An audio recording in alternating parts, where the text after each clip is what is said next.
My husband left me in the rain, 37 miles from home. He said I needed a lesson. I didn't argue. I just watched him drive away. A black truck pulled up moments later. My bodyguard stepped out, calm and ready. I smiled as I climbed in. His cruelty had ended. This was his last mistake. I pressed record on my phone and slipped it back into my pocket as Andrew's Mercedes pulled into the empty rest stop. The rain hadn't started yet, but I could smell it coming. "Get out," he said, not even turning off the engine. "You need a lesson, Amanda. Walking home might teach you some respect." 37 miles. He'd calculated it perfectly.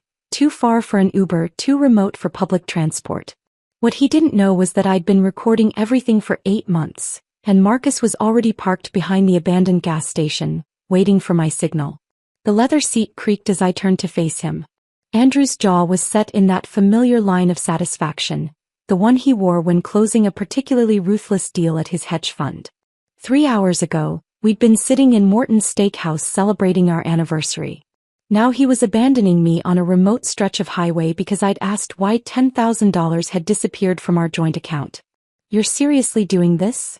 I kept my voice steady, letting the phone capture every word. "Actions have consequences, Amanda. You went behind my back, called my accountant, embarrassed me with your paranoid questions. Maybe a long walk in the rain will remind you who manages the money in this family." I thought about the pearl earring in my jewelry box at home. Nadine's earring found under our bed 2 days ago. The $10,000 had probably bought her something pretty. But I didn't mention it. Not yet. Everything had to happen in the right order, just as Marcus and I had rehearsed. "It's going to storm," I said, gesturing at the darkening sky. "Then you'd better start walking." His fingers drummed against the steering wheel. "Unless you want to apologize right now and admit you were wrong. Before we continue, I want to thank you for being here with me today. If you believe that no one deserves to be abandoned in a storm, literal or metaphorical, please consider subscribing. It's free and helps these important stories reach those who need them most. 6 months ago I would have apologized. 6 months ago I still believed the marriage could be saved. That was before I'd found the second set of books for his company, before the mysterious withdrawals, before discovering he'd been slowly transferring our assets into accounts only he controlled. The moment I'd started asking questions, he turned vicious.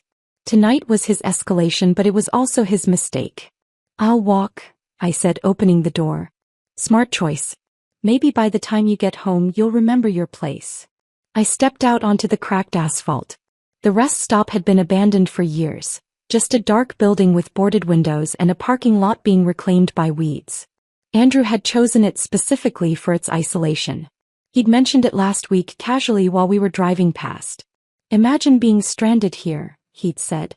"Miles from anywhere." That's when I knew what he was planning. The Mercedes engine revved.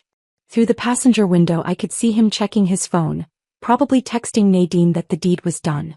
Then he pulled away, tires squealing slightly on the worn pavement, leaving me standing alone in the gathering darkness. I counted to 60, watching his taillights disappear around the bend. Then I walked calmly toward the abandoned gas station where Marcus's black Ford was hidden. My brother stepped out, holding an umbrella and a thermos of coffee. "Did you get everything?" he asked. "Every word." I pulled out my phone, stopping the recording. "He actually said I need to remember my place." Marcus shook his head.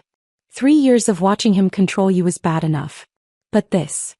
He gestured at the empty rest stop. "This is criminal abandonment. Rebecca's going to have a field day with this recording." I accepted the coffee gratefully, feeling the warmth spread through my hands. The rain was starting now, fat drops hitting the cracked concrete. By morning, Andrew would think I'd spent the night walking through a storm, broken and humiliated. He'd expect to find me huddled on our doorstep, ready to beg forgiveness. "Valentina's ready?" I asked. "She's been monitoring the accounts all evening. The moment he transferred that $10,000 this afternoon, she documented everything. The forensic audit goes back 2 years. He's been bleeding money into offshore accounts, probably planning to divorce you once he'd hidden enough." "And Rebecca?"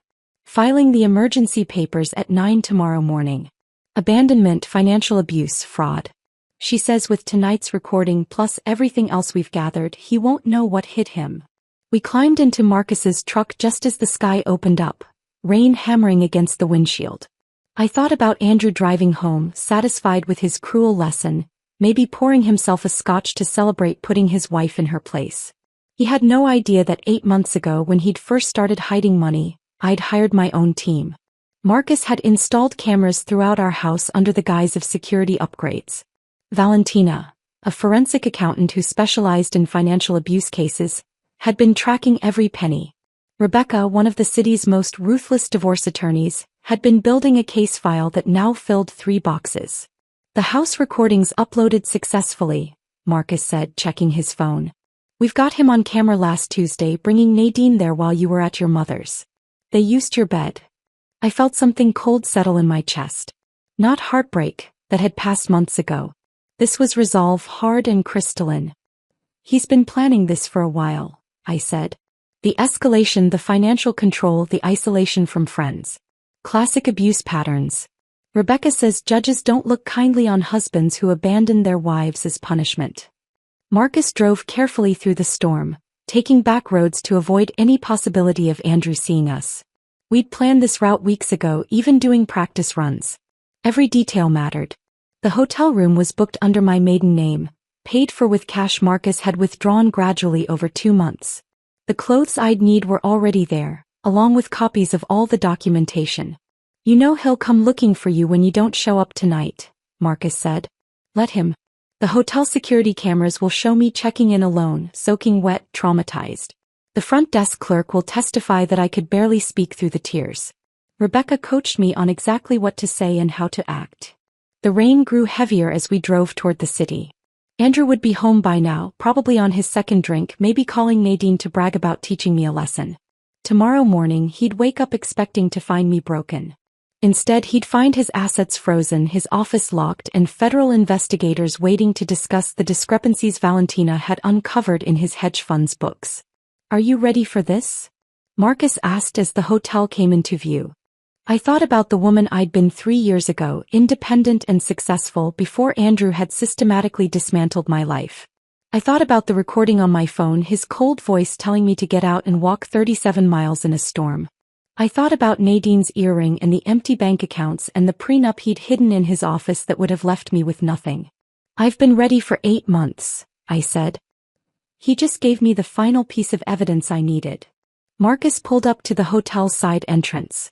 I grabbed the small bag we'd prepared, just enough to look like I'd escaped with nothing, and stepped out into the rain. It was time to play the part of the traumatized wife, abandoned and afraid. Tomorrow Andrew would learn who really needed a lesson. The hotel lobby felt impossibly bright after the darkness outside. Water dripped from my hair onto the marble floor as I approached the front desk, my hands shaking just enough to be convincing. The night clerk, a young woman with kind eyes, immediately reached for a stack of towels. Oh my goodness, are you all right? She rushed around the counter, wrapping a towel around my shoulders. My husband, I managed, letting my voice crack. He left me at a rest stop. In the storm. I had to walk for miles before someone helped me. Her face shifted from concern to horror. Perfect. Every word would be documented in the hotel's incident report, just as Rebecca had instructed. The clerk guided me to a chair and brought me hot tea while processing my check-in. I gave her my maiden name, Amanda Harrison, and paid with the emergency credit card I'd opened 6 months ago, the one Andrew knew nothing about. Room 412 was small but clean, overlooking the city lights blurred by rain. I locked the door, put the chain on, and finally allowed myself to breathe. Then I pulled out my second phone, the one Marcus had given me, and played back the recording from the car. Andrew's voice filled the room, cold and measured. You think you're so clever, don't you? Calling my accountant behind my back. Asking questions about our finances like you'd understand the answers. My own voice, carefully controlled. It's our money, Andrew. I have a right to know where it's going. Our money. His laugh was sharp. I earn it. I manage it. You spend it on overpriced groceries and those ridiculous charity luncheons. $70 for organic vegetables last week, Amanda. $70. I remembered that shopping trip. I'd bought ingredients for the dinner party he'd insisted on hosting for his clients. The same dinner where he'd spent $800 on wine without blinking. The recording continued. You embarrassed me at the Morrisons' party. contradicting me about the European markets in front of my colleagues. Where did you even get those opinions? Some morning talk show. I have an MBA from Northwestern, Andrew. I worked in financial services for 5 years before we met. Before I rescued you from that mediocre career, you mean? You were analyzing penny stocks at a third-tier firm. I gave you a life you never could have achieved on your own. I closed my eyes, remembering the woman I'd been at Henderson Investments. I hadn't been analyzing penny stocks. I'd been managing a portfolio worth $30 million. But Andrew had rewritten history so many times, sometimes even I forgot the truth. My phone buzzed. A text from Marcus. Valentina found something. 3 more accounts in the Caymans. He's been moving money for 18 months. 18 months. I thought back to when things had started changing. The sudden interest in separate checking accounts, for tax purposes. The financial advisor who appeared without explanation. The documents he'd asked me to sign without reading because, it's just routine stuff, trust me. Another text, this one from Rebecca. Judge Coleman agreed to emergency hearing tomorrow at 2 p.m. Bring the recording. Judge Patricia Coleman had a reputation for seeing through men like Andrew. She'd presided over 3 high-profile financial abuse cases in the past year, all resulting in favorable outcomes for the wives. Rebecca had specifically waited for her rotation. I changed into the dry clothes from the emergency bag I'd hidden here yesterday, then sat at the small desk and began writing. Not the statement Rebecca would help me polish for court, but notes for myself, reminders of who I really was beneath the person Andrew had tried to create. I wrote about the promotion I'd turned down because Andrew said the travel would strain our marriage. The investment opportunity I'd identified that would have tripled my personal savings, if I'd still had personal savings. The friendship with my college roommate that ended when Andrew convinced me she was jealous of our happiness. My phone rang. Andrew's ringtone. I let it go to voicemail, then played the message on speaker, recording it with my second phone. Amanda, this is ridiculous. It's been 3 hours. The lesson's been learned, okay? Call me back and I'll come get you. Don't make this worse than it needs to be. 10 minutes later, another call. This time his voice was harder. I know you have your phone. Stop being childish and call me back. If you're trying to worry me, it's not working. I'm going to bed. You can find your own way home. But I could hear the edge creeping in. He was starting to realize something was off. I'd always called by now, always apologized, always came crawling back. The silence was breaking his script. At midnight, Nadine called. I almost didn't recognize the number, but something made me answer, staying silent. Hello? Amanda. Her voice was uncertain. Andrew asked me to call you. He's worried. He said you two had a fight and you're not answering his calls. He wants you to know he's sorry and you should come home. Andrew never apologized. Never admitted fault. That he'd sent his mistress to deliver a fake apology showed how off balance he was. I hung up without speaking. By 1 a.m, the calls were coming every 15 minutes. Andrew, his mother Margaret, even his business partner James. I documented every single one, their numbers, their times, their increasingly frantic messages. The abandoned wife was supposed to be desperate for rescue, not maintaining radio silence. I ordered room service, charging it to the card. Soup and salad and a glass of wine. Let the receipt show I was composed enough to eat. Let it document that I wasn't falling apart the way Andrew expected. At 2:30 a text came through that made me smile. Not from Andrew but from our neighbor Mrs. Chin. Saw Andrew in his driveway with a flashlight looking under your car. Then he drove off fast. Is everything okay? He was looking for my car, not knowing Marcus had moved it to a long-term parking garage across town 2 days ago.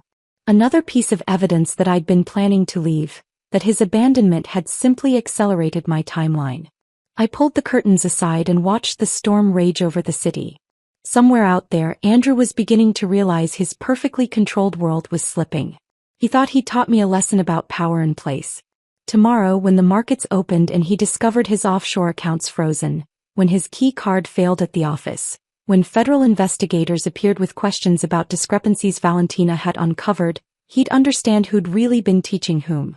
The rain hammered against the window like it was trying to break through. 8 months of planning, of documenting, of pretending to be the subdued wife while building a case that would destroy him. All leading to this moment, this perfect storm of his own making. I set my alarm for 7, knowing I'd need to look appropriately distraught for the emergency hearing. Rebecca would meet me at noon to prepare. But for now, for these few hours, I sat in the darkness and felt something I hadn't experienced in 3 years. Freedom. The morning sun cut through the hotel curtains at 7 sharp, but I'd been awake since 5, sitting at the small desk with my laptop open to our joint checking account. The balance showed exactly what I expected. Andrew had already moved another $20,000 out at 6:47 a.m. He was panicking, trying to hide assets before I could get to them. Too late. Valentina had already documented everything. By noon, my hotel suite had transformed into a command center. Valentina arrived first, wheeling in 2 suitcases full of printed documents, her usually perfect makeup slightly smudged from working through the night. She spread everything across the dining table methodically: bank statements, wire transfer records, falsified tax documents, each stack labeled with color-coded tabs. "The Cayman accounts are frozen as of 9 this morning," she said, pulling up a spreadsheet on her laptop. "Andrew tried to access them at dawn. 3 failed attempts. He's probably destroying his office right now." Rebecca walked in next, her phone pressed to her ear, speaking in rapid legal terms I only half understood. She ended the call and turned to me with an expression of grim satisfaction. "Judge Coleman moved our hearing to 1 o'clock.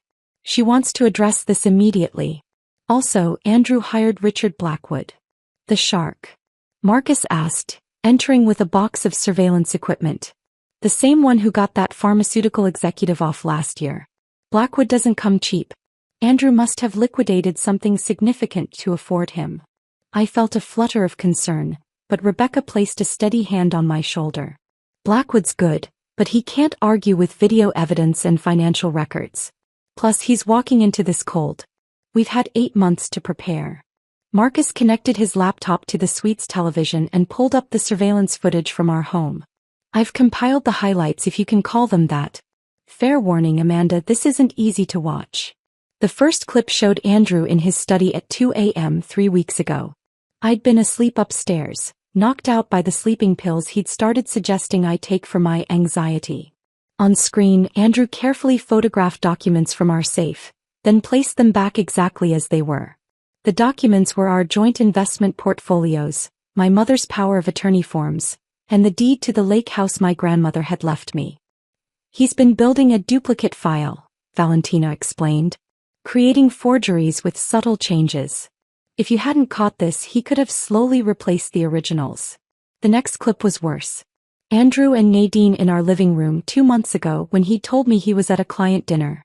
She was wearing my robe, the silk one from our honeymoon in Paris. They were laughing about something on his phone. "Turn the volume up," I said, though my stomach churned. Andrew's voice filled the room.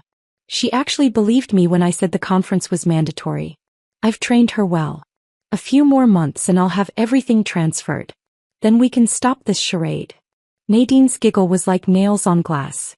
"The prenup really says she gets nothing? The prenup's irrelevant. She'll never fight it. Amanda doesn't have the spine. By the time she realizes what's happening, we'll be in Costa Rica, and she'll be too broken to do anything about it." Marcus paused the video. The room was silent except for the hum of the air conditioning.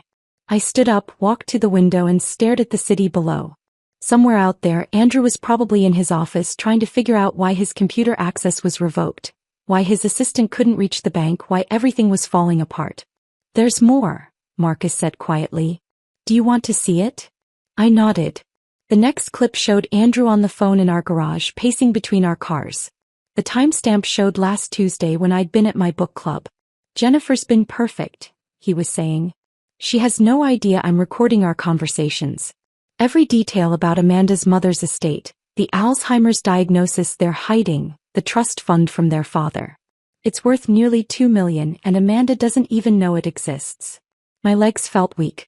Jennifer, my younger sister who I'd been protecting from her gambling addiction for years, who I'd covered for with our parents countless times. She'd been feeding Andrew information about our family, about money I didn't even know existed. "When did he contact her?" I asked, my voice barely a whisper. Valentina pulled up phone records. "First contact was 13 months ago. Regular calls started 10 months ago. Always when you weren't home. He's been paying her debts in exchange for information." Rebecca checked her watch.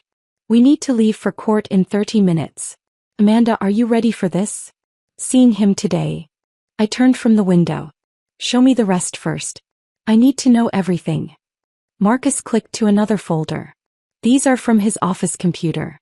I had a contact in IT pull them before Andrew's access was cut this morning.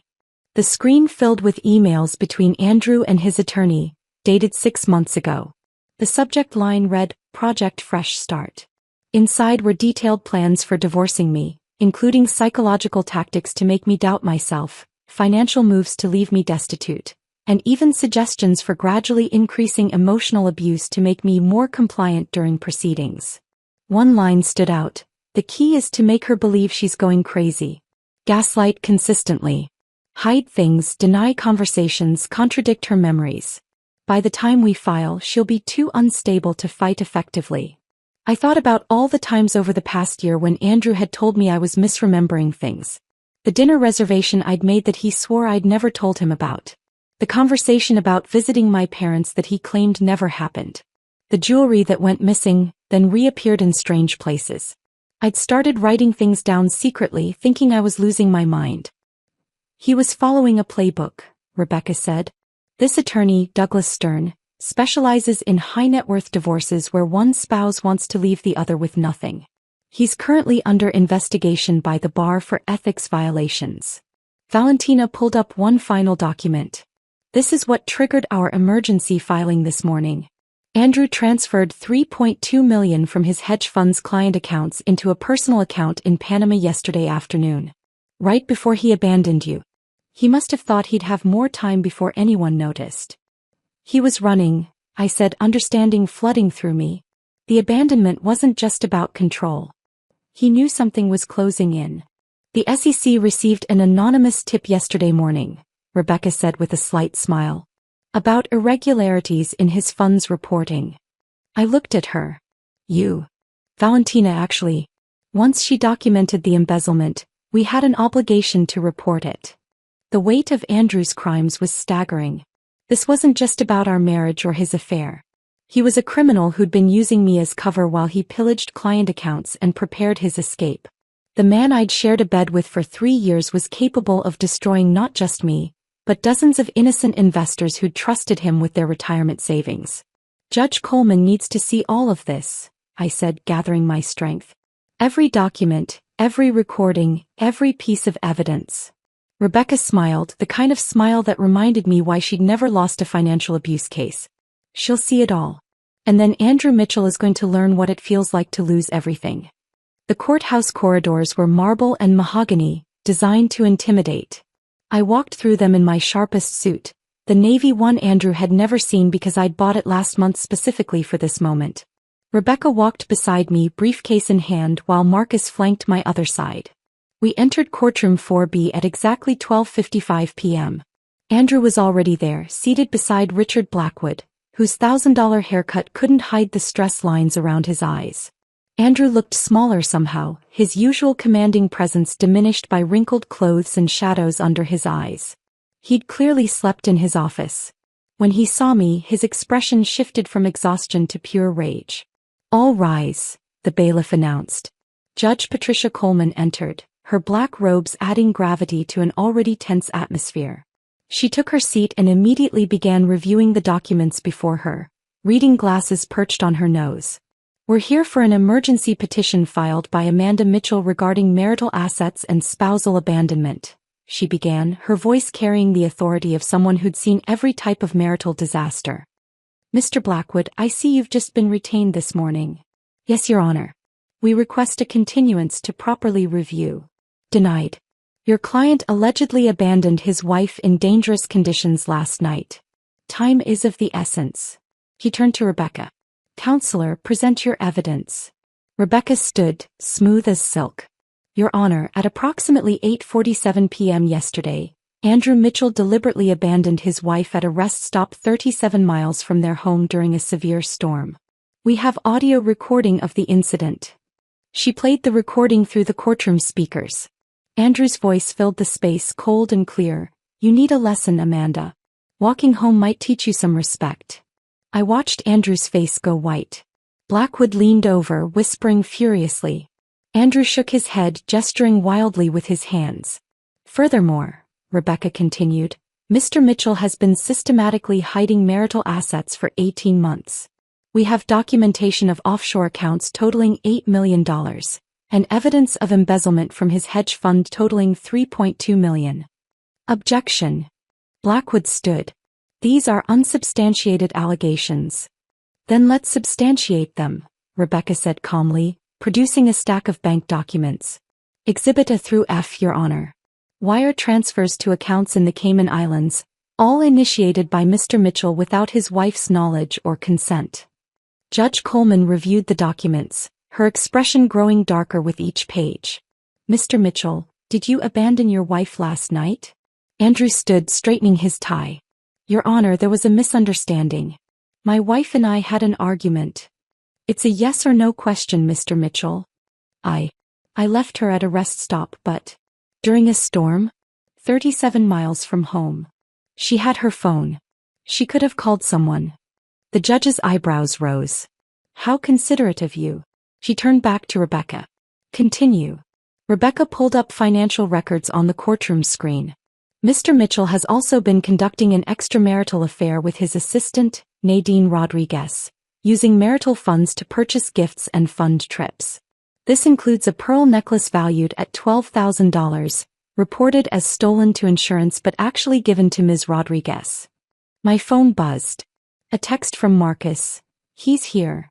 The courtroom doors opened and Tom Chin from the SEC walked in, followed by 2 federal agents. Andrew's head whipped around and for the first time, I saw real fear in his eyes. Your Honor, Tom Chin addressed the judge. I apologize for the interruption. We have a warrant for Andrew Mitchell's arrest on charges of wire fraud and embezzlement. Blackwood jumped up. Your Honor, this is highly irregular. So is stealing $3.2 million from client accounts, Judge Coleman responded dryly. She looked at the federal agents. Gentlemen, please wait until we conclude this hearing. Mr. Mitchell isn't going anywhere. Andrew sank into his chair. His phone, sitting on the defendant's table, lit up with call after call. I could see the names flashing. His mother, his business partner James, and repeatedly Nadine. Given the evidence presented, Judge Coleman continued, I'm granting the emergency injunction. All marital assets are frozen pending investigation. Mrs. Mitchell is awarded exclusive use of the marital home and temporary support of $10,000 per month. Mr. Mitchell, you are ordered to stay 500 feet away from your wife. $10,000 a month? Andrew exploded, standing despite Blackwood's attempt to pull him down. That's insane. She doesn't need. Mr. Mitchell, you abandoned your wife in a storm after hiding millions in assets. I'm being generous, not holding you in contempt right now. Sit down. As Andrew collapsed back into his chair, my phone rang. Jennifer's name appeared on the screen. I declined the call, but she immediately called again. And again. Rebecca leaned over. You should document those. I nodded, screenshotting the call log. 17 calls from Jennifer in the past hour. 43 from Andrew since last night. 22 from his mother Margaret. Even a few from numbers I didn't recognize, probably Andrew's colleagues or clients who'd heard about the federal investigation. Tom Chin approached our table while the judge finalized her orders. Mrs. Mitchell, we'll need your cooperation with our investigation. Your attorney mentioned you have additional evidence. I nodded. 8 months of documentation. Financial records, recordings, emails. Everything. Good. Your husband's looking at 15 to 20 years if convicted on all charges. Andrew must have heard him because he suddenly stood again, pointing at me. You did this. You set me up. This whole thing was a trap. Judge Coleman's gavel came down hard. Mr. Mitchell, control yourself or I'll add contempt charges. She's been planning this. Andrew continued, his composure completely shattered. The recording, the documentation, she knew I was going to leave her there. So you admit to abandoning her? The judge asked. Blackwood physically pulled Andrew back down, but the damage was done. Andrew had just confessed in open court in front of federal agents to deliberately abandoning me. As we prepared to leave, Nadine burst through the courtroom doors. Her designer dress was wrinkled, her carefully styled hair disheveled. She looked around wildly until her eyes landed on Andrew. You said you were divorced, she screamed across the courtroom. You said the papers were already filed. You said she was crazy and making things up. The judge sighed. Ma'am, please remove yourself from my courtroom. But Nadine wasn't done. She pulled out her phone, waving it in the air. I have texts. Recordings. He promised me we were getting married. He said the money was his. Tom Chen's eyes lit up. He approached Nadine carefully. Ma'am, we'd very much like to speak with you. Andrew's destruction was complete. His mistress was turning state's evidence, his assets were frozen, federal agents were waiting to arrest him, and his carefully constructed image had crumbled in less than an hour. As we walked out, leaving Andrew to be processed by federal agents, my phone buzzed with one final message. It was from Margaret, Andrew's mother. I hope you're satisfied, destroying a good man over petty jealousy. I deleted it without responding. Margaret would learn soon enough that her son wasn't a good man. He was a criminal who'd been exposed, and I wasn't the one who'd destroyed him. He'd destroyed himself. The courthouse steps were crowded with reporters when we emerged. Someone had leaked the story. Probably a court clerk who recognized Andrew's name from the financial pages. Microphones thrust toward us as Rebecca guided me through the crowd, her hand firm on my elbow. Mrs. Mitchell, is it true your husband stole millions? Amanda, how long have you been planning this? Will you be pressing additional charges? Rebecca stepped forward, her voice cutting through the chaos. My client will not be making any statements at this time. The federal investigation is ongoing. We pushed through to Marcus's truck, and I caught a glimpse of the evening news van setting up across the street. By tonight, Andrew's face would be on every local channel. The golden boy of Minneapolis hedge funds, arrested for embezzlement and fraud. Margaret must be dying inside. Back at the hotel, I collapsed onto the couch while Rebecca poured us both water. My phone hadn't stopped buzzing since we'd left court. I scrolled through the messages, each one a different flavor of shock or judgment. A text from my hairdresser. Just saw the news. Good for you, honey. From Andrew's golf buddy Richard. This is all a misunderstanding, right? Andrew would never do what they're saying. From 3 different neighbors, variations of, we always knew something was off about him. The most interesting message came from James Morrison, Andrew's business partner. Amanda, we need to talk. There are things about the fund you should know. Things that weren't in the federal filing. Rebecca read it over my shoulder. Set up a meeting. Record everything. At 4 o'clock, the local news broke the story. The headline scrolled across the bottom of the screen. Prominent hedge fund manager arrested for embezzlement following spousal abandonment incident. They'd gotten Andrew's mugshot already. He looked haggard, his usual perfectly styled hair disheveled, his designer suit replaced with standard-issue jail clothing. The reporter stood outside our house. My house now, describing the scandal in breathless detail. Sources close to the investigation report that Andrew Mitchell allegedly abandoned his wife during last night's severe storm, leaving her stranded 37 miles from home. This morning, federal agents arrested Mitchell on charges of embezzling $3.2 million from client accounts. His wife, Amanda Mitchell, could not be reached for comment. My phone rang. Jennifer again. This time I answered. Amanda, please, I need to explain. You told him about Mom's will. About the trust fund Dad set up. About her diagnosis. Silence. Then quietly, he said he was trying to help. He said you were too stressed to handle the information, that he wanted to protect you. He paid your gambling debts. I didn't know what he was planning. Thought he loved you. He seemed so concerned, so caring. He said you were fragile, that you needed guidance. I thought about all the times Jennifer had called over the past year, asking seemingly innocent questions. How's Mom doing? Have you talked to her lawyer lately? Remember that property Dad bought in Wisconsin? Each conversation had been intelligence gathering for Andrew. He played you, I said. Just like he played me. Amanda, I'm so sorry. When I saw the news, when I realized what he'd done, I've been sick all day. Can we meet? Please. Rebecca shook her head, but something in Jennifer's voice made me pause. She sounded genuinely broken, not just worried about consequences. Tomorrow. Neutral location. You come alone. After I hung up, Marcus pulled up social media on his laptop. You need to see this. Andrew's company Facebook page was imploding. Clients were posting demands for their money back. Former employees were sharing stories of suspicious activities they'd witnessed. One woman wrote, "He fired me when I questioned missing funds last year. Now I know why." But the most devastating blow came from Nadine. She'd gone nuclear on Instagram, posting screenshots of their text conversations, photos from their trips funded with stolen money, and a long caption detailing how Andrew had manipulated her into believing I was the villain. "He told me his wife was emotionally disturbed," she wrote. "That she refused to grant him a divorce. That she threatened to ruin him if he left. I believed every word because he was so convincing, so sophisticated. I was an idiot, but he was a master manipulator." The photos were damaging. Andrew and Nadine in first-class seats to Paris, champagne glasses raised. Andrew and Nadine at the exact resort in Mexico where we'd celebrated our 5th anniversary. Andrew and Nadine in our bed. She'd actually posted that one, though Instagram quickly removed it.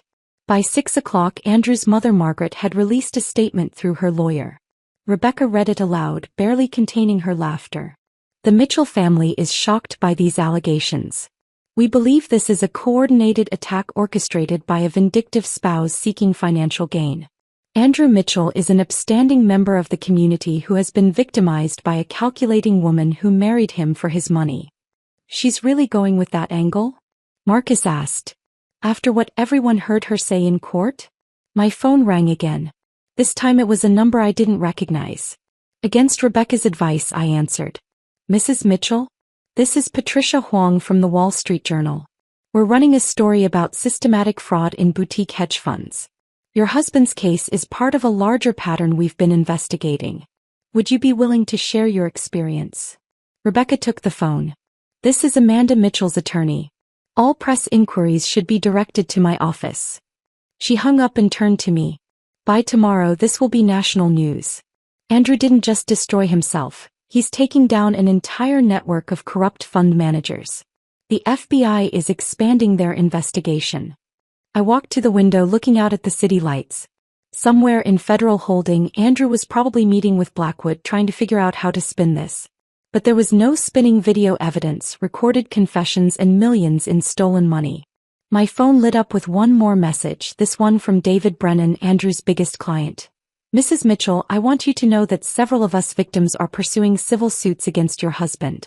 However, we want to be clear, you are not our target. We know you were a victim too. In fact, we'd like you to testify about what you observed." The irony was perfect. Andrew had spent years telling me I was too stupid to understand finance, too naive to grasp business.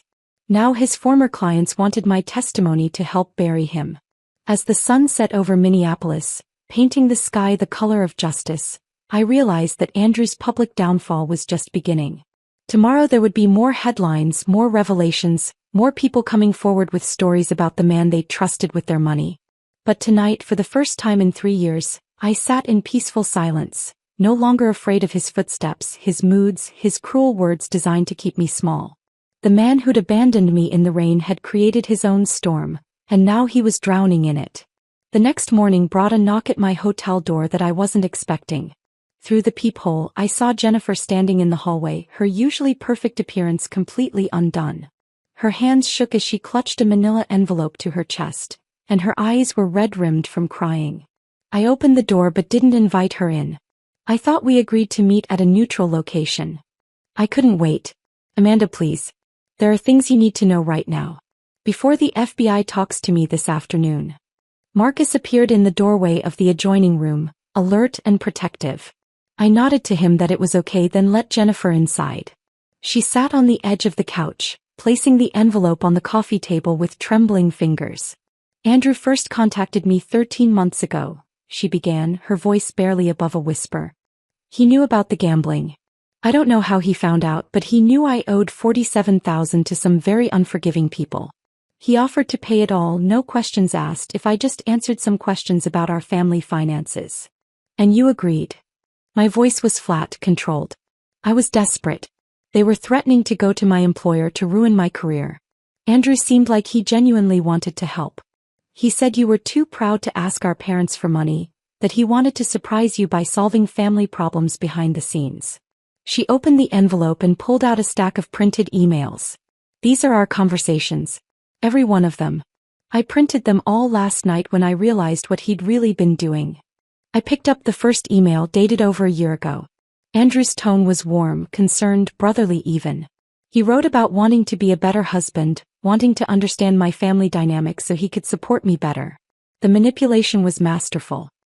He was particularly interested in Mom, Jennifer continued. He wanted to know about her health, her mental state, her finances. I thought he was planning something nice for her, maybe paying for better care. You told him about the Alzheimer's. Jennifer nodded, tears streaming down her face. She made me promise not to tell you. She didn't want you to worry, said you had enough stress with Andrew being so demanding. But he was so persistent, so caring. He said he'd noticed signs and wanted to help. I kept reading. The emails showed Andrew's questions growing more specific over time. What properties did our parents own? Were there any trusts? Who was the executor of their wills? Jennifer had answered everything, believing she was helping her brother-in-law better care for our family. Last month he asked me to get Mom to sign some papers, Jennifer said. He said they were for insurance purposes, that it would protect her assets if her condition worsened. I actually took them to her, Amanda. Thank God her lawyer was there that day and recognized them as property transfer documents. That's when I started to realize something was wrong. My phone buzzed. David Brennan was calling. I put him on speaker so Marcus could hear. Mrs. Mitchell, I'm sorry to bother you, but this is urgent. I've been going through our client files all night. Andrew wasn't just stealing from the general fund. He specifically targeted our elderly clients, particularly widows. What do you mean, targeted? Mrs. Eleanor Hartley, for instance. Her husband died 2 years ago. Left her everything with specific instructions that Andrew personally manage her portfolio. Within 6 months, Andrew had convinced her to sign power of attorney documents. She thought she was giving him authority to make trades. He used it to drain her accounts. I felt sick. Eleanor Hartley was 78 years old. I'd met her at several company events, a sweet woman who always talked about her grandchildren. How much did he take from her? $800,000. But here's the worst part.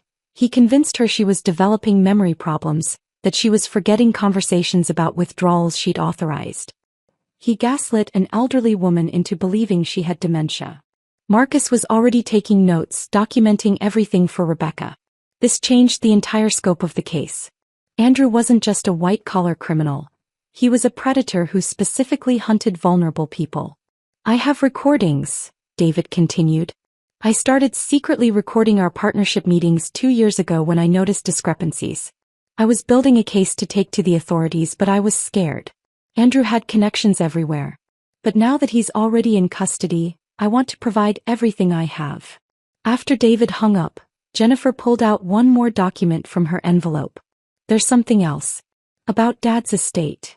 Our father had died 5 years ago, leaving what we thought was a modest inheritance split between Jennifer and me. But the paper she handed me showed something different. A trust account in my name alone, established the year before he died. He knew about my gambling even then, Jennifer said quietly. He loved me, but he didn't trust me with money. So he set this up for you with Mom as the trustee. It's worth about $2 million. Andrew found out about it through me, and he's been trying to access it for months. I stared at the document. $2 million my father had hidden to protect it from both Jennifer's addiction and, unknowingly, from my husband's greed. The account was held at a small private bank in Wisconsin, one Andrew wouldn't have known about without Jennifer's information. We need to go see Mom, Jennifer said. Today. She's been holding on to something for you, something she wouldn't even tell me about. She said she was waiting for the right moment. An hour later, we sat in my mother's room at the memory care facility. She was having one of her increasingly rare clear days, her eyes bright and focused as she held my hand. I knew what he was the first time I met him, she said, her voice stronger than it had been in months.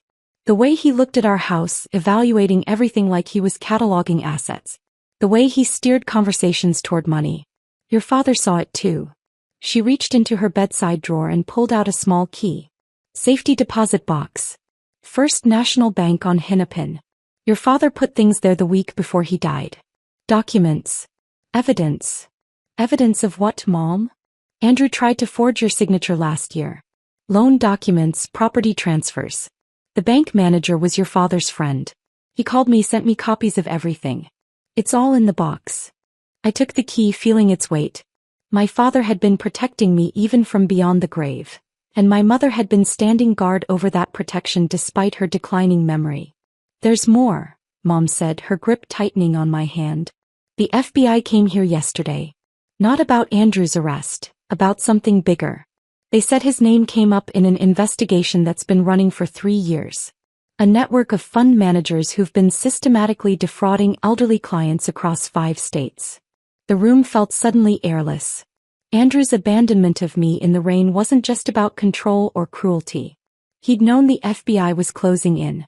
He'd wanted me broken and compliant because he thought he could use me as either a shield or a scapegoat when everything collapsed. He never expected you to fight back, my mother said, a small smile crossing her face. Men like him never do. They think kindness is weakness. They're always surprised when they learn otherwise. As we prepared to leave, my mother squeezed my hand one more time. Your father would be proud of you. You're stronger than Andrew ever imagined. Driving away from the facility, Jennifer beside me and Marcus following in his truck, I thought about the layers of deception Andrew had built. Each revelation peeled back another level of his criminality. He wasn't just a bad husband or a corrupt fund manager. He was the center of a web of financial abuse that had destroyed dozens of lives. But he'd made one fatal error. He'd assumed that the woman he'd left in the rain would stay there, broken and defeated. Instead, she'd become the storm that would wash away everything he'd built on the suffering of others. The First National Bank on Hennepin stood like a fortress of old money and older secrets.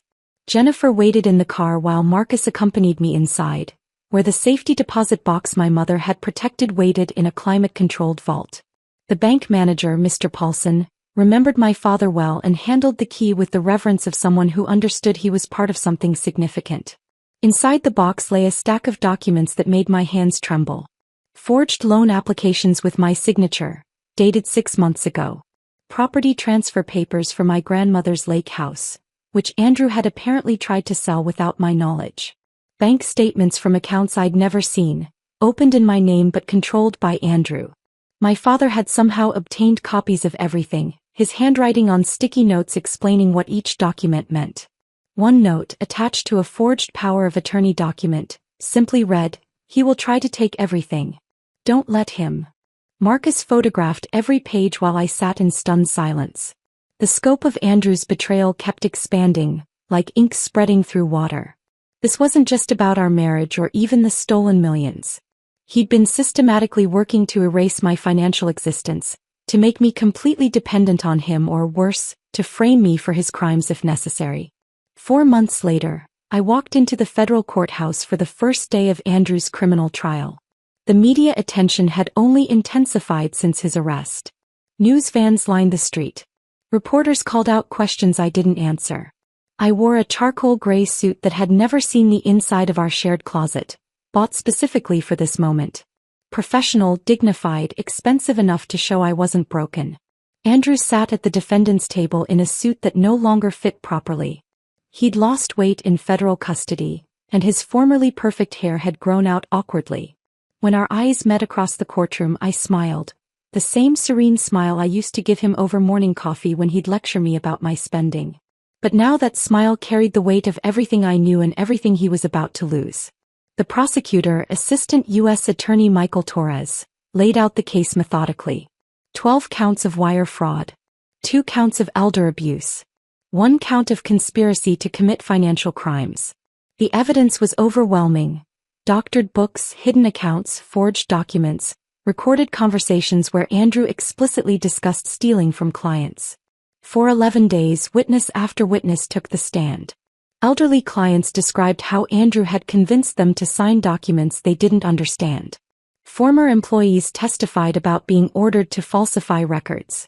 The forensic accountant walked the jury through the labyrinth of offshore accounts and shell companies Andrew had created.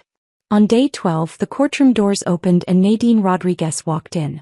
She looked nothing like the polished young woman who'd worn my grandmother's pearls. Her designer clothes had been replaced with a conservative dress, her elaborate hairstyle with a simple bun. She'd been granted immunity in exchange for her testimony, and she was about to bury Andrew with it. Ms. Rodriguez, the prosecutor began, how long were you romantically involved with the defendant? 18 months, Nadine answered, her voice steady but quiet. And during that time, did Mr. Mitchell ever discuss his business practices with you? Yes. Frequently. He thought it was amusing to explain how he was moving money around without anyone noticing. He called it playing three-dimensional chess while everyone else played checkers. She produced recordings from her phone, conversations where Andrew bragged about targeting elderly clients, about hiding money from me, about his plans to disappear to Costa Rica once he'd accumulated enough. In one recording, his voice clear and damning, he said, "Amanda's the perfect cover. Sweet, trusting, asks no questions.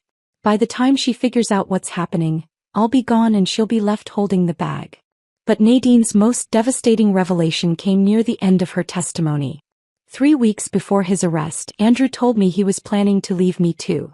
He had another woman in Costa Rica, someone he'd met online. He was going to abandon me just like he abandoned his wife. The look on Andrew's face was worth every moment of pain he'd caused me. His jaw dropped, his attorney frantically whispered in his ear, but the damage was done. His mistress had just revealed that he'd been playing everyone, including her. The next day brought another shock. A young man named Christopher Walsh took the stand. 22 years old, with Andrew's same sharp jawline and calculating eyes. The prosecutor established his identity quickly. Andrew's son from a college relationship, whose existence Andrew had hidden for over 2 decades. My mother has been receiving payments from Andrew Mitchell for 22 years, Christopher testified. $1,500 a month to keep quiet about my existence. She has records showing the money came from his client accounts. I watched Andrew shrink in his chair as Christopher continued. He told my mother that if she ever contacted his family or went public, he'd destroy her reputation and ensure she never worked in finance again. She has that threat in writing. The prosecutor introduced 22 years of bank records, showing regular payments from the same accounts Andrew had been pillaging. He'd been stealing from elderly clients not just for luxury and escape, but to hide the evidence of his past. Andrew's defense attorney tried to object, arguing this was prejudicial and irrelevant to the financial crimes, but Judge Coleman overruled him. It establishes a pattern of deception and financial malfeasance spanning the defendant's entire adult life. On the final day of testimony, Andrew made the catastrophic decision to take the stand himself. Against his attorney's visible protests, he stood and walked to the witness box, still believing he could talk his way out of this. For 2 hours he tried to spin a narrative where he was the victim. He claimed I'd known about the affairs and approved. He insisted the elderly clients had authorized every transaction. He portrayed himself as a brilliant financial mind who'd simply made some bookkeeping errors.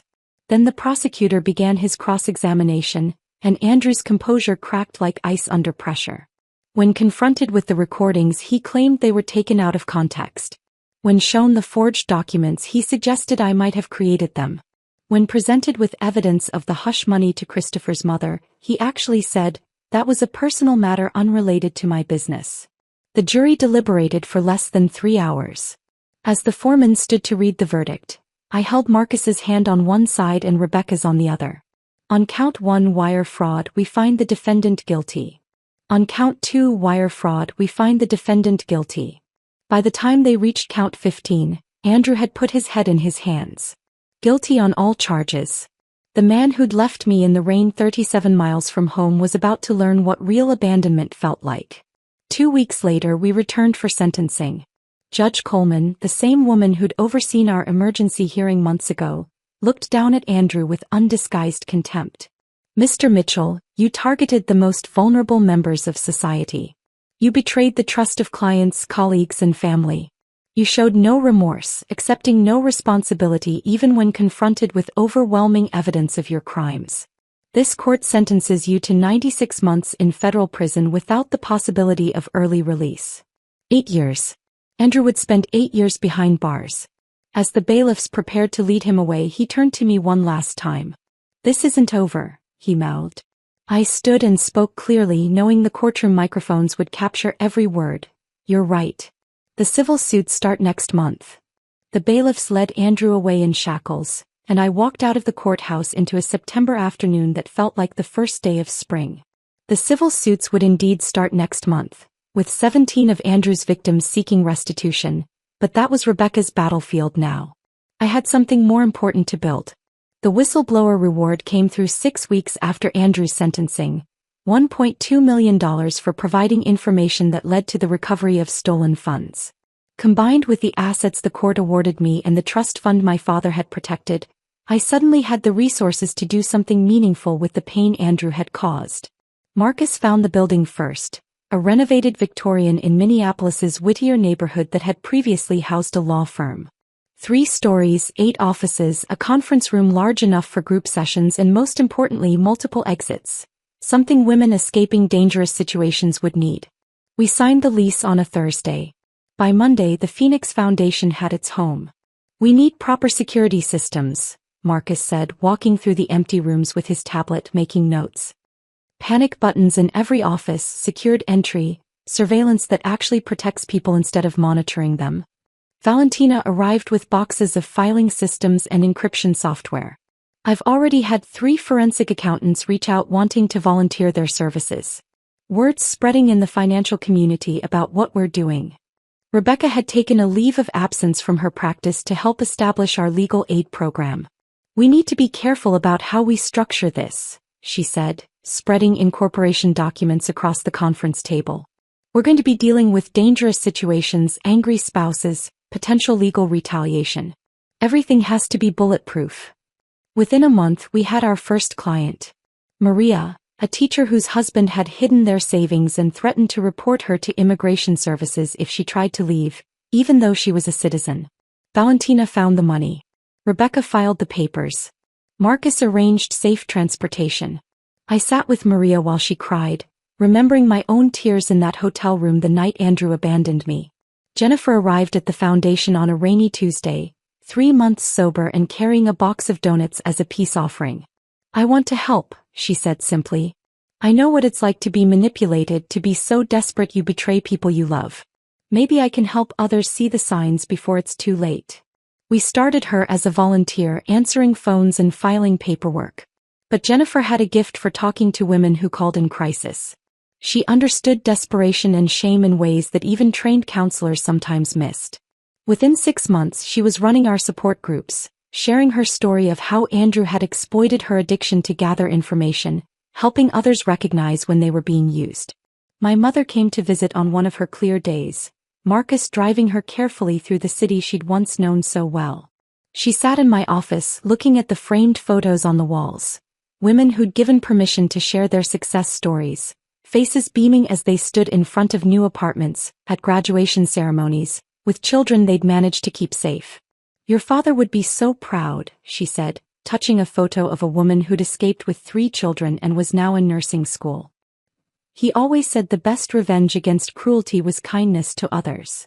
She pulled out an envelope from her purse. "This came to the house. I thought you should see it." Inside was a newspaper clipping from the prison newsletter. Andrew had been elected treasurer of the Inmates Investment Club. Even behind bars, he was trying to maintain his image as a financial genius. I almost laughed at the absurdity of it.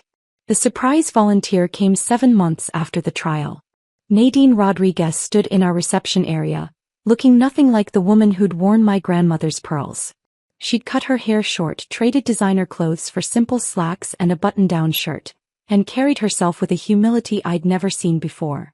"I've been in therapy," she said, sitting across from me in my office. "Working through how I got involved with someone like Andrew, why I ignored the red flags, why I participated in hurting you. I know I can't undo what I did, but maybe I can prevent other young women from making my mistakes." She started by speaking at colleges, warning business students about older men in power who promise career advancement in exchange for companionship. She was brutally honest about her own choices, taking responsibility while also explaining the gradual manipulation that made those choices seem reasonable at the time. "He made me feel special," she told a group of graduate students one evening. "Like I was smarter and more sophisticated than other women my age. By the time I realized I was just another victim in his game, I was in too deep to see the exit." 1 year after Andrew's sentencing, a letter arrived at the foundation. His handwriting was still perfect, even on prison stationery. 4 pages of vitriol, blaming me for his downfall, claiming I'd orchestrated everything from the beginning, that I'd entrapped him. He listed every perceived slight, every moment he now realized had been part of my plan. The final line read, "I hope you learned your lesson." I had the letter professionally framed and hung it on my office wall, right next to my degrees and certifications. When clients asked about it, I told them the truth. Yes, I had learned my lesson. I'd learned that when someone shows you who they are through their cruelty, believe them. I'd learned that patience and planning could overcome years of abuse. Most importantly, I'd learned that the best response to someone trying to break you is to become unbreakable, then use that strength to lift others. 18 months after that night at the rest stop, I stood in my office looking at a wall covered in thank you cards. 87 women had found safety through the Phoenix Foundation. Some had needed just legal advice and financial forensics. Others had required complete extraction plans, safe houses, and new identities. Each one had arrived broken in some way, convinced they were trapped, that their situation was hopeless. Eleanor Hartley, the widow Andrew had defrauded, had become our biggest donor. She'd recovered most of her money through the civil suits and insisted on funding our emergency shelter program. "That man tried to convince me I was losing my mind," she said at our fundraising gala. "Amanda showed me I was actually finding my strength." The rain was falling again outside, drumming against the windows of the Victorian that housed hopes and second chances. I thought about that night 37 miles from home, standing in the downpour while Andrew drove away, confident he'd broken me.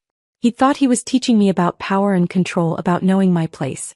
Instead, he taught me that cruelty creates its own destruction, that every action has consequences, and that sometimes the person you abandon in the rain has already seen the storm coming and prepared accordingly.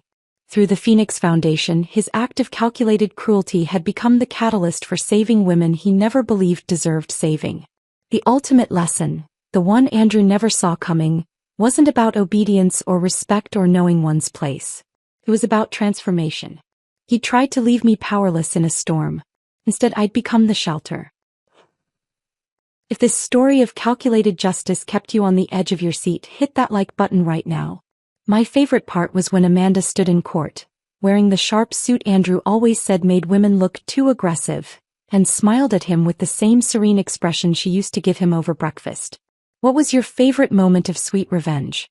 Drop it in the comments below. Don't miss more gripping stories like this. Subscribe and hit that notification bell so you never miss an upload.